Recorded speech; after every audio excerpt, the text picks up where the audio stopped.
کرام الجامعۃ الامجدیہ گھوسی شریف کے اساتذہ کرام، دارالعلوم علیمیہ جمدہ شاہی کے موقر اساتذہ کرام اور پورے ہندوستان سے ملک و ملت کے مشاہیر علماء یہاں پہ تشریف لائے ہوئے ہیں۔ اللہ رب العزت ہم سب کی حاضری کو قبول فرمائے اور سرکار حضور خطیب البراہین علیہ رحمت و رضوان کے فیوز و برکات سے مالا مال فرمائے۔ مجھے خانقاہ نظامیہ کے ذمہ داران اور شہزادگان حضور حبیب العلماء کی جانب سے ایک عنوان دیا گیا کہ حضور خطیب البراہین اور سنت رسول کا اہتمام۔ میں تھوڑی دیر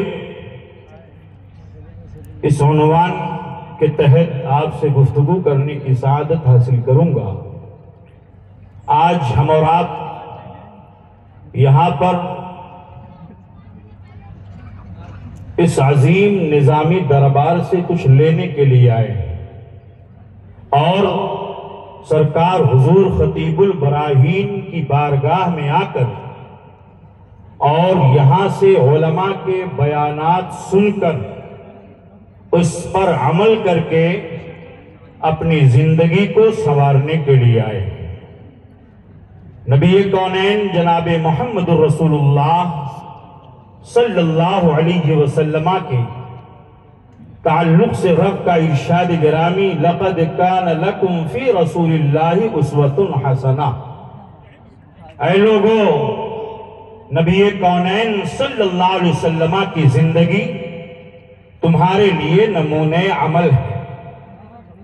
آقائے کونین صلی اللہ علیہ وسلم کی سنت پر عمل کرنا ایک مومن کے لیے کتنا ضروری ہے، اور سچا مومن تو وہی ہے جو رسول پاک صلی اللہ تعالی علیہ وسلم سے بھی محبت کرے اور آقا کی سنتوں سے بھی محبت کرے۔ نبی کونین صلی اللہ تعالی علیہ وسلم کی سنتوں پر صحابہ کرام نے کس قدر عمل کیا، آپ غور فرمائیے کہ کس قدر سنت رسول پر عمل کرنے میں کتنی کامیابی ہے اور اطاعت رسول میں کتنی کامیابی ہے۔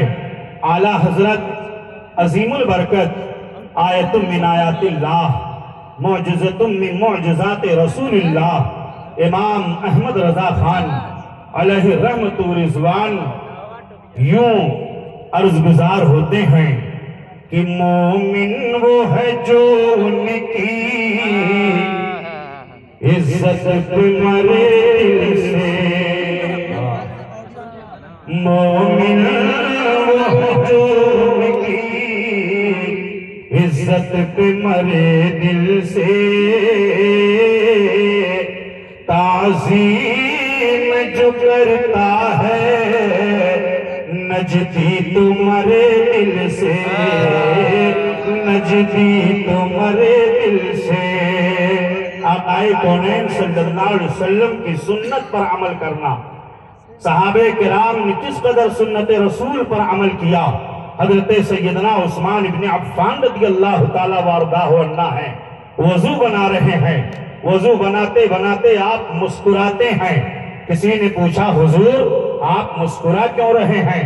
تو حضرت سیدنا عثمان ابن عفان رضی اللہ عنہ فرماتے ہیں میں اس لیے مسکرا رہا ہوں کہ اسی جگہ پر، اسی مقام پر میں نے رسول پاک صلی اللہ علیہ وسلم کو دیکھا، آپ نے وضو بنایا اور وضو بناتے بناتے آقا بھی مسکرا رہے تھے، اس لیے عثمان ابن عفان بھی مسکرا رہے۔ نبی کونین صلی اللہ تعالی علیہ وسلم کی سنت پر کس قدر حضور خطیب البراہین عمل کرتے تھے، آپ غور فرمائیے۔ آج بہت بڑی سنت لوگوں نے ترک کر دیا ہے۔ آج تو صبح سویرے سویرے جب منہ دھونے کے لیے نل پر آپ جاتے ہیں تو مختلف قسم کے ٹوتھ پیسٹ آپ استعمال کرتے ہیں، برش استعمال کرتے ہیں۔ سنت رسول پر عمل سرکار حضور خطیب البراہیم نے کس طور پر کیا ہے؟ آپ اپنی پوری زندگی مسواک آپ کیا کرتے تھے۔ مسواک سنت رسول ہے۔ مسواک سے جہاں پر دانتوں کی نظافت ہوتی ہے، طبیعت میں فرحت ہوتی ہے، وہیں پر سنت رسول پر عمل کرنے کا ثواب بھی ملتا ہے۔ آج اس سنت کو عوام تو عوام بلکہ خواص نے بھی چھوڑ دیا ہے، بلکہ اخص الخواص نے بھی چھوڑ دیا ہے، الا ماشاءاللہ۔ میں استثناء کر دے رہا ہوں، سب کی بات نہیں کرتا ہوں۔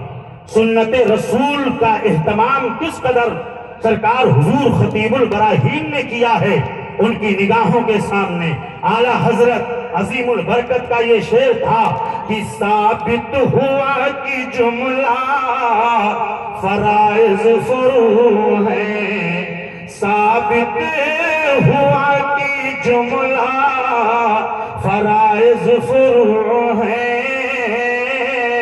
اصل الاصول بندگی اس تاجور کی ہے، اس تاجور کی ہے۔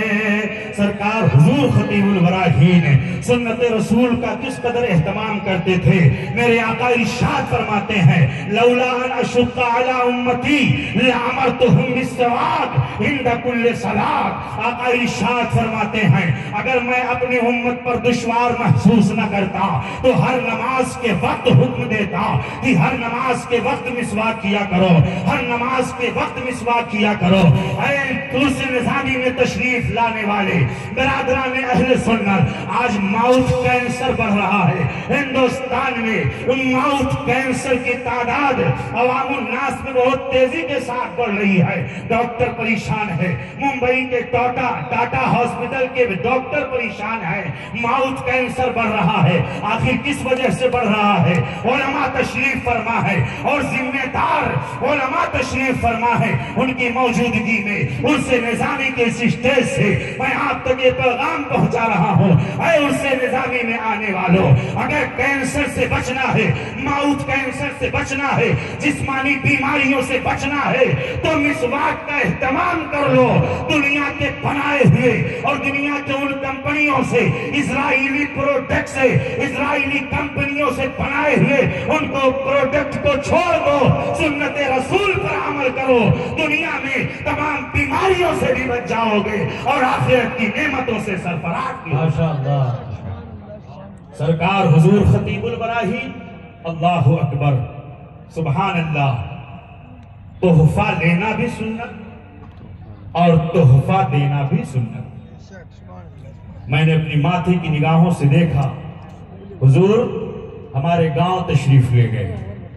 میں اس وقت جماعت ثانیہ کا طالب علم تھا۔ گاؤں کے لوگوں نے کہا کہ حضرت کو امر ڈوبھا پہنچانے کے لیے آپ چلے جاؤ۔ میں حضرت کے ساتھ ایک گاڑی میں خادم کی حیثیت سے بیٹھ کر امر ڈوبھا کی سرزمین پر حضرت کو پہنچانے کے لیے آیا۔ جب میں اس کمرے میں داخل ہوا، حضرت مجھے لے کر کے گئے اپنا ہاتھ پکڑ کر کے، اور کسی صاحب نے ایک تحفہ مٹھائی سے بھرا ہوا ڈبہ لا کر کے دیا تھا حضور کی بارگاہ میں۔ فوراً اٹھایا اور اٹھانے کے بعد فرمایا کہ اس کو لے کر کے جاؤ اور گاؤں میں بانٹ دینا۔ سبحان اللہ، کون پیر ایسا کرتا ہے یار؟ کون پیر ایسا کرتا ہے؟ ذرا دیکھیے کہ سرکار حضور خطیب البراہیم اپنے مریدوں سے اس قدر محبت کرتے تھے کہ آپ نے فرمایا کہ یہ ڈبہ لے کر کے جاؤ اور گاؤں کے لوگوں میں تقسیم کر دینا۔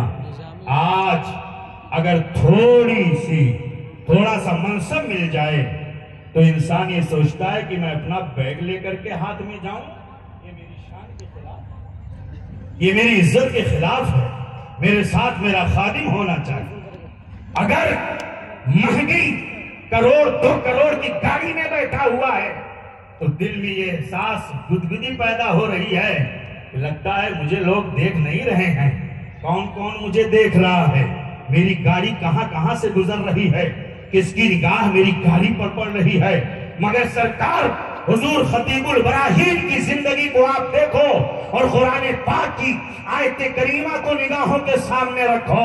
رب تعالیٰ کا ارشاد گرامی، اے ایمان والو تم چلو تو اپنی نگاہوں کو جھکا کر کے چلو، مومنوں کی نگاہیں جھکی رہتی ہیں۔ اے مومنہ عورتوں جب تم بھی چلو تو تم بھی اپنی نگاہوں کو جھکا کر کے چلو۔ سرکار حضور خطیب البراہیم قرآن پاک کی اس آیت کریمہ پر پوری زندگی عمل کرتے رہے، یہاں تک کہ سر کو جھکائے جھکائے آپ کا یہ حصہ کچھ ابھر گیا تھا۔ جن لوگوں نے دیکھا ہے سرکار کی زندگی کو، حضور خطیب البراہیم کی زندگی کو، اس لیے سنت رسول کی پابندی کیجئے، کامیابی اسی میں ہے۔ داہنے ہاتھ سے دینا، داہنے ہاتھ سے لینا، یہ سرکار حضور خطیب البراہیم بہت پسند فرماتے تھے۔ جب کمرے میں داخل ہوتے تھے تو سلام کرتے ہوئے داخل ہوتے تھے، کمرے میں کوئی موجود رہے تب بھی سلام کرتے تھے، کوئی موجود نہ رہے تب بھی سلام کرتے تھے، اور اگر کبھی بھول گئے تو ایسی صورت میں واپس آ جاتے تھے اور واپس آ کر کے پھر داخل ہوتے تھے اور اپنا داہنا قدم کمرے کے اندر داخل کرتے تھے۔ میرے آقا کو داہنے ہاتھ سے لینا اور داہنے ہاتھ سے دینا یہ بہت پسند تھا، اور سرکار حضور خطیب البراہیم پوری زندگی سنت پر عمل کرتے۔ ماشاءاللہ، آپ ذرا غور فرمائیے، آج ہم یہاں سے یہ پیغام لے کر کے جائیں کہ ہم سنت رسول کی پابندی کریں گے۔ آقا کریم صلی اللہ علیہ وسلم کو سفید لباس بہت پسند تھا۔ سرکار حضور خطیب البراہیم پوری زندگی سفید لنگی، سفید کرتا اور سفید عمامہ، یہاں تک کہ آپ جو دستی استعمال کرتے تھے وضو کرنے کے بعد اپنے اعضاء کو پانی سکھانے کے لیے، تو ایسی صورت میں وہ بھی سفید رہا کرتے تھے۔ آپ ذرا غور فرمائیے، آج ہم سنت رسول سے کتنا دور ہوتے جا رہے ہیں۔ جب تک دولت نہ تھی، جب تک غربت کا ماحول تھا، زمین پر بیٹھ کر کے کھانا کھا رہے ہیں، اور آج اب دولت آ گئی تو اب ڈائننگ ہال چاہیے، دولت آ گئی تو اب کرسی میز چاہیے، دولت آ گئی تو اب زمین پر بیٹھنا اپنے لیے لوگ آج سمجھنے لگے۔ میرے آقا علیہ السلام زمین پر بیٹھ کر کے کھانا کھاتے تھے، سرخ دسترخوان کو استعمال کیا کرتے تھے، ایک پاؤں کو کھڑا کر کے اور ایک پاؤں کو موڑ کر کے رسول پاک صلی اللہ علیہ وسلم 3 انگلیوں سے کھانا تناول فرماتے تھے۔ سرکار حضور خطیب البراہیم علیہ رحمت و رضوان پوری زندگی ان تمام سنتوں پر عمل کرتے رہے، اسی لیے آپ کو محیی السنہ کہا تھا، کو زندہ کرنے والا۔ نماز 5 وقتہ کی اس قدر پابندی کیا، آپ نے علماء سے سماعت کیا۔ غور فرمائیے، بات بہت لمبی ہو جائے گی، ہمارے بہت سارے علماء ذویل احترام، اساتذہ اشرفیہ، اساتذہ جامعہ امجدیہ تب تشریف فرما ہے، اور بس یہ سبق میں نے حضرت کی بارگاہ میں سنا دیا ہے۔ اللہ رب العزت قبول فرمائے اور رب قدیر ہم سب کو سنت رسول پر عمل کرنے کی توفیق عطا فرمائے۔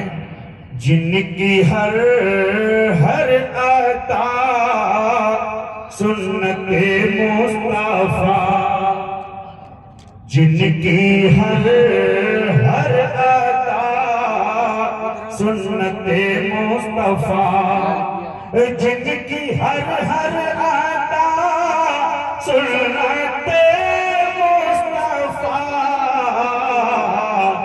ایسے مرشد برحق پہ لاکھوں سلام، لاکھوں سلام۔ السلام علیکم ورحمۃ اللہ تعالی۔